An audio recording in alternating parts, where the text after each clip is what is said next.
Muy buenas a todos, soy el Damio de los cómics, en este nuevo video, que tal vez, sea incluso más provocador que el vídeo de los progres contra los antiprogres.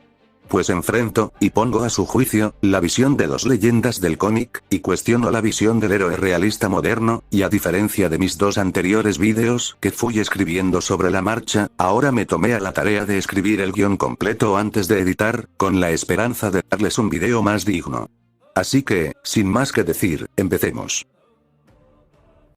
Puede que aficionados y lectores en la modernidad, piensen que Alan Moore tiene un odio al escritor estrella de Marvel, debido a las famosas conferencias en las que ataca y simplifica el trabajo de Stan Lee. Pero la verdad es que, como es costumbre con el escritor británico, al ver sus trabajos ensayísticos del pasado, nos encontramos con que un Alan Moore más joven y menos enojado, hubiera estado en desacuerdo con su versión moderna. En el ensayo, Stan Lee, cegado por el hype, una afectuosa asesinato de personaje, Alan Moore no solo elogió el trabajo de Stan Lee, sino que también, además de haber sido en su juventud un fan acérrimo de la era Marvel, admitió que el escritor estadounidense es una influencia innegable en su prosa, al menos, al momento de escribir cómics. Abro paréntesis. El verdadero problema de Moore con Stan, es el famoso conflicto que tuvo el escritor con Jack Kirby y Steve Ditko. Un conflicto que a opinión de este humilde creador, aborda de manera erróneamente emocional y bajo sus propios sesgos, y como es costumbre en el carácter de Moore, su odio a un escritor como individuo, lo traslada de manera irremediable a su obra. Y pese a que los seguidores más apasionados de Moore ahora están sacando sus lanzas y buscando mi hogar por la blasfemia que he dicho, mantengo mi punto de que la virtud de Alan Moore como creador, no es compartida en sus críticas o ensayos, ya que en una sola búsqueda, cualquiera podrá ver que sus opiniones, suelen ser contradictorias unas con otras, o caer en extremos del todo absurdos. No obstante, regresando al punto, la influencia de Stan Lee en Alan Moore no es tan extraña una vez lo analizamos en profundidad, pues la obra o legado de Stan Lee, y claro está, Steve Ditko y Jack Kirby, la dichosa era Marvel, fue el Watchmen, antes de Watchmen. Entiendo que en este tiempo, es difícil pensar en las obras publicadas por la editorial Marvel, como una primera deconstrucción del arquetipo de superhéroe, pues es, junto a DC Comics, la editorial dominante. Y gracias a la evolución conjunta de ambos sellos comiqueros, los autores y artistas que han trabajado o trabajan en ambas editoriales, nos ha llevado a verlos como lo mismo. No obstante esto, antes era diferente. Stan Lee creció en una época en la que los superhéroes se escribían de manera muy diferente ahora. Los superhéroes eran individuos virtuosos, con un carácter plano, ya que el objetivo era que los lectores les pusieran la personalidad a sus héroes, de cuerpos hercúleos y bellos, poderes que salían de la nada y por conveniencia, llegando a grados absurdos, ayudantes adolescentes o niños, con el fin de que sus lectores se pudieran ver junto a sus héroes, una nula continuidad, y además, una verosimilitud y tratamientos de guión prácticamente nulas. Stan Lee tenía una visión del cómic como una forma de contar historias tan válidas como el cine o la literatura. Estaba en contra de la visión de héroes perfectos, los poderes inverosímiles, y el uso de ayudantes adolescentes, pues tomando su cita, los demandarían por abuso y explotación infantil. No obstante, en los años 40, cuando Stan expresó esta visión a su editor, este le dijo y cito: Stan, nuestros lectores o son analfabetas, o son niños. Como dato extra, en los años 50, Stan Lee nos dio uno de sus primeros intentos en usar al cómic como un medio para contar historias, en vez de solo onomatopeyas inconexas de golpes. En su obra, injustamente olvidada, El Caballero Negro, Stan Lee reimaginaba el mito artúrico, y en vez de escribir de algún caballero famoso como Sir Lancelot, optó por entregar a Sir Percy, un joven que fingía ser poco viril y un total cobarde, porque en secreto, era el Caballero Negro, un campeón misterioso que aparecía en combate cuanto más se le necesitaba, y que frustraba los planes de Mordor para asesinar a Arturo.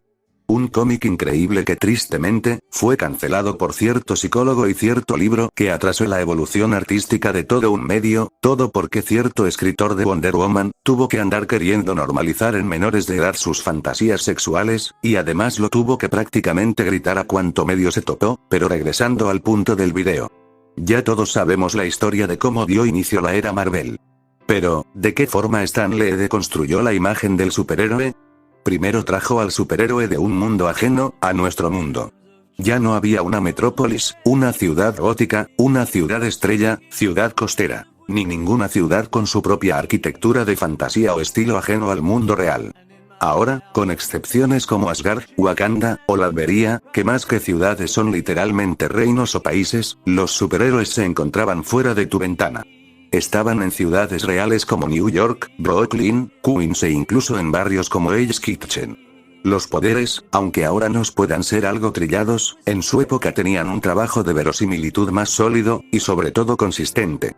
Spider-Man de la nada no tenía el superpoder de duplicarse y hacerse más pequeño. La armadura de Iron Man podía fallar, e incluso no era del todo aerodinámica, pues funcionaba más como un cohete, y si el personaje mejoraba sus habilidades, tenía que trabajar y explicar cómo mejoró su armadura. Y ese es otro elemento. Los héroes del universo Marvel no eran invencibles, y eran vulnerables, dando una carga dramática más realista. Los ayudantes adolescentes fueron eliminados, siendo ahora independientes. Los cuerpos hercúleos, con excepción de personajes como Thor, que es lógico, considerando que era un dios, fueron cambiados por figuras físicas más realistas y alcanzables. Peter Parker tenía un cuerpo delgado. Tony Stark, pese a ser un hombre atractivo, presumía una figura estándar de un hombre que cuida su salud. Reed Richards podía ser perfectamente tu profesor de química. Y Bruce Banner tenía una figura que a nadie, en primera instancia, intimidaría. Los superpoderes, ahora en vez de ser una bendición, algo genial, podían ser una maldición. Los superpoderes podían ser sinónimo de deformidad, discriminación, y miedo por parte de los individuos sin poderes, que ven como y de la nada, alguien con habilidades sobrehumanas, anda suelto haciendo cosas de las que nadie sabe. Y lo más importante, ahora los héroes no son planos. Los personajes de Stan Lee son complejos, pueden ser egoístas, tener vicios, defectos de carácter, y ser los héroes como los villanos de sus propias historias.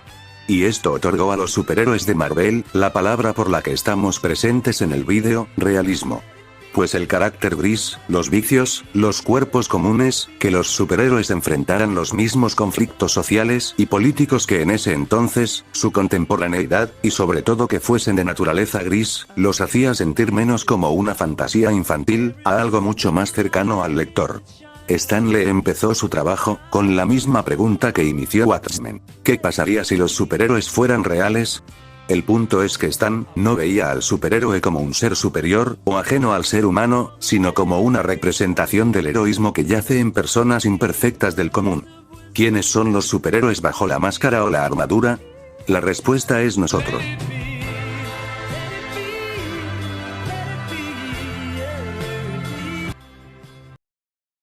Sin embargo, con el paso de los años, y referenciando el ensayo escrito por Alan Moore sobre Stan Lee, los escritores que le siguieron, optaron, abro paréntesis, esto es algo que dijo Moore, no yo, cierro paréntesis, por imitar de manera simplificada la fórmula de Stan Lee, sin realmente comprender su complejidad, reduciendo las historias de cómics, a héroes con alguna deformidad, conflictos entre miembros superheroicos, y tener alguna subtrama amorosa. Siendo así, un asesinato creativo.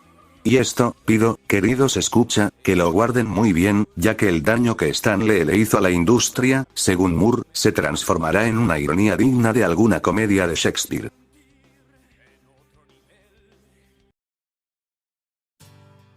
Llegan los años 80, y Alan Moore se hace la misma pregunta que Stan Lee, ¿qué pasaría si los superhéroes fueran reales?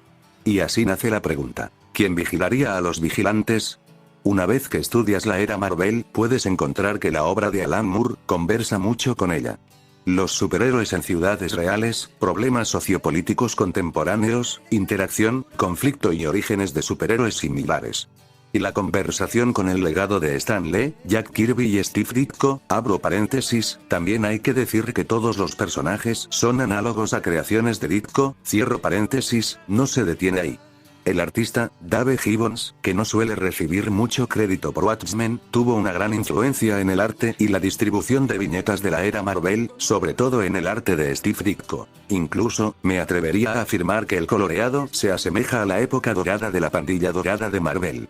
Sin embargo, y gracias a que, a diferencia de Stan Lee, Moore no tenía el sello de aprobación de cómics respirando en su nuca, la era Marvel que propuso Moore, era mucho más sórdida, sucia y desagradable. Las calles carecían de la iluminación y esa elegancia nocturna en la que Spider-Man solía columpiarse. Se trataba de avenidas sucias, llenas de basura, con personas amontonadas, drogadictos y prostitutas. La violencia, antes representada en cómics como dinámica y emocionante, ahora era retratada de manera grotesca y desagradable. Sus superhéroes, iguales a los de Stan Lee, eran de naturaleza compleja, con diferentes caras, vicios y prejuicios. Sin embargo, a diferencia de Stan, Moore castiga a sus personajes por tener esos vicios, volviéndolos ultraviolentos, sádicos, con visiones del bien y el mal llevado al extremo, apáticos o, directamente, patéticos. Y repitiendo lo que él dijo, con Watchmen no quería escribir una historia de superhéroes, sino mostrar lo ridículo que serían los superhéroes en la vida real. Y es que, a medida que estudias a Alan Moore, te das cuenta de que su visión del superhéroe es completamente opuesta a la visión de Stan Lee. Mientras Lee veía al superhéroe como el heroísmo latente en el hombre y la mujer del común, Alan Moore lo ve como una fantasía egoísta de poder, una encarnación que nace de un individuo con carácter débil e infantil, que opta por refugiarse en el cuerpo de un individuo superpoderoso, para no afrontar los conflictos complejos que exige la realidad. Alan Moore separa al individuo del superhéroe, invitando al lector a no esperar que un grupo de loquitos, vestidos con mallas, lo rescate. ¿Quién vigila a los vigilantes? La respuesta es nadie. Entonces, Watchmen se vuelve una obra de culto, la obra supuestamente definitiva de superhéroes, el Quijote de los cómics, a tal punto que resulta intocable, y cualquier comentario no grato, cualquier cuestionamiento, o análisis que no fuera una alabanza, sería castigado con una severidad devastadora. Pero, irónicamente, Watchmen provocaría justo lo que Alan Moore criticó en Stan Lee. Su visión de los superhéroes estaría tan presente, que los escritores que siguieron, tomaron a Watchmen como punto de referencia para el famoso superhéroe realista, e igual a los imitadores de Stan Lee, lo harían desde una postura superficial, ignorando el subtexto y crítica de Watchmen, para adoptar lo que apodo la fórmula Moore, es decir, historias hiperviolentas, sexuales, y con superhéroes que son en esencia, cínicos, locos, o directamente abusadores, y esto sumado a una filosofía moderna de odio hacia el prójimo, da como resultado una conclusión que muchas veces, me resulta superfluo.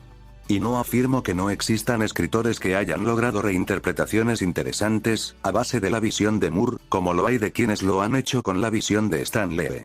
Sin embargo, mi problema es que, al menos en la última década, la visión de Moore ha sometido a la visión de Lee, en el sentido de cómo debe ser una obra de índole realista con superhéroes, pues citando una de las frases que más me gusta de Anthony Burgess, autor de La Naranja Mecánica, hay una estúpida creencia en pensar que la conclusión más oscura y cruel, es la más real.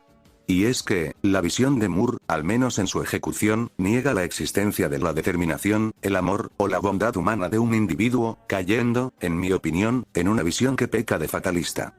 El juicio y la autodestrucción humana en Watchmen, es inevitable. Sin embargo, Stan Lee, contrario a lo que se pueda pensar, no nos ofrece una visión infantilmente optimista, que busca dar con soluciones fáciles. En su mundo, no todos aquellos que obtienen poderes optan por el heroísmo, si lo ponemos en estadística, hay más villanos que héroes. Stan plantea que el camino de lo correcto, es difícil, doloroso, y muchas veces, no recompensado. Sin embargo, las acciones de esas personas que decidieron luchar por una convicción noble, dejan una huella mucho más profunda que aquellos que abrazaron sus vicios y prejuicios. Y negar que eso sea real, sería escupir a nuestra propia historia. Hoy en día, sobre todo en el mundo audiovisual, la visión de Stan Lee vuelve a surgir, y en consecuencia, entra en conflicto con la visión, muy establecida, de Moore.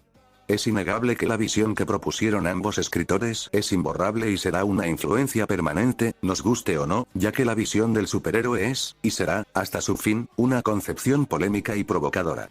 Y la verdad, no digo que el tono de una historia sea mejor que la otra. Puedo disfrutar de una obra muy optimista, como disfrutar de un tono más violento y provocador. En ambas formas se pueden escribir obras maestras. No obstante, no puedo evitar hacer la pregunta, ¿qué visión de un superhéroe te resulta más cercana? ¿El superhéroe es el deseo natural de hacer el bien, o es una fantasía egoísta y peligrosa de poder? Quizás la pregunta no sea, ¿quién vigila a los vigilantes?, sino ¿quién te vigila a ti?